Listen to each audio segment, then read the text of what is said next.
Genesis chapter 6, verse 4. But who's talking? And then who are the daughters born unto? And then it said that sons of God saw the daughters of men, that they were fair, and they took them wives of all which they took. And that's one group. And you had another group that came in. You had one group, you had two groups that came down. You had one group that came down and took the daughters, and then you had another group that came down and mixed with the daughters of men, right, and gave birth to what's referred to as Jibarim, or mighty men of renown, right? And they put the word renown there to trick you. The word renown is not there in the Hebrew. The word is Shem, for skies or sun, where they get the word Shemesh, right? Men of the skies, right, or gods in flesh.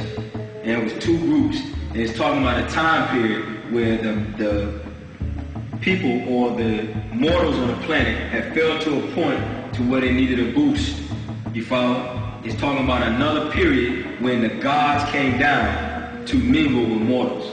You follow what I'm saying? And to give, because the women on the planet had failed to a certain point, right, or been reduced to mortal or mortality when they never were supposed to be reduced to that, being the original gods of the planet. Because women are the original deities of the planet. They were here before men. And that's why men still got to come through women. There's no woman that came through a man. There's no man that didn't get here, right, that didn't come through a womb. Women are the first gods of this planet. The original deities. You follow what I'm saying? And because she had been reduced by mortal men down to a level to where she became mortal and forgot who she was, it was necessary to send a group to earth to bring her back up to that point, to give a boost to the genes again.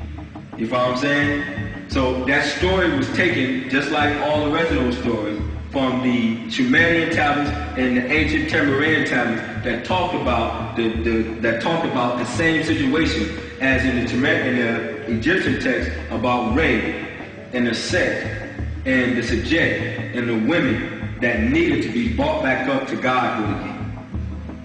That's why those priests and priestesshoods were set up to do that. You follow what I'm saying? There was a certain environment where this took place, right?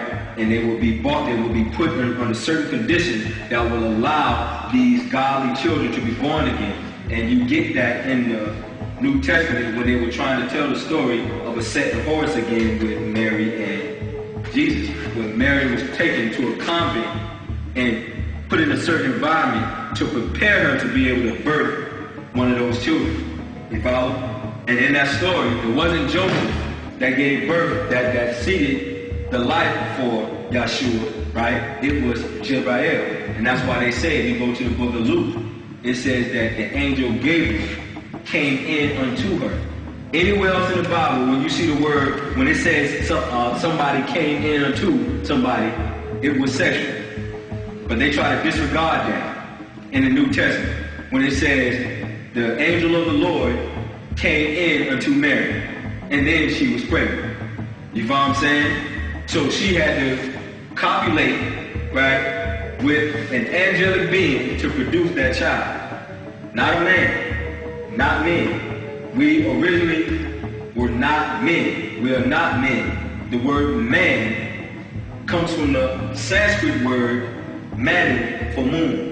All those words mean moon. Moon, man, Manu, all of those are the same words.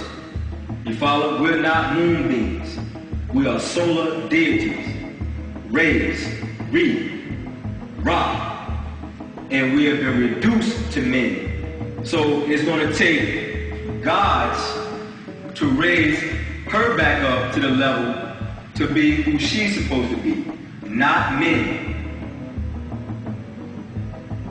Follow? So that story was talking about a time when the seed had to be raised again because the people on the planet have become mortals that used to be gods.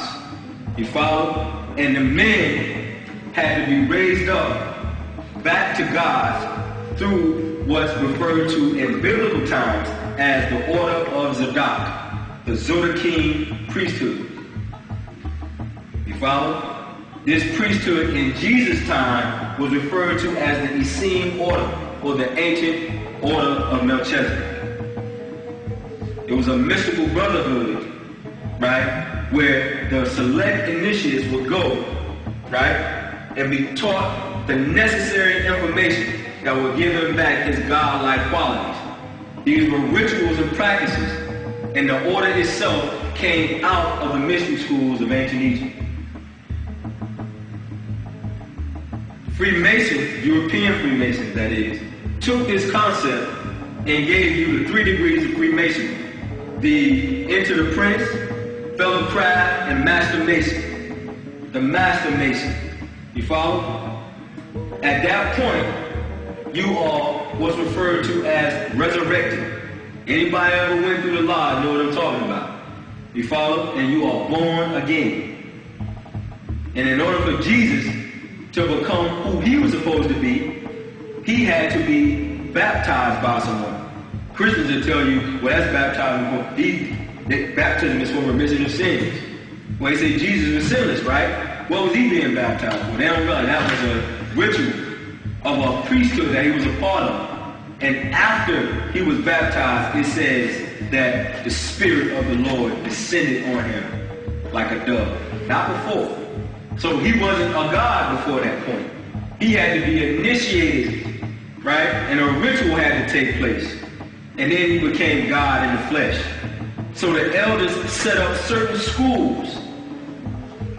And depending on the elder that was over the school or governed the school, a certain animal was depicted, only to signify the school in question.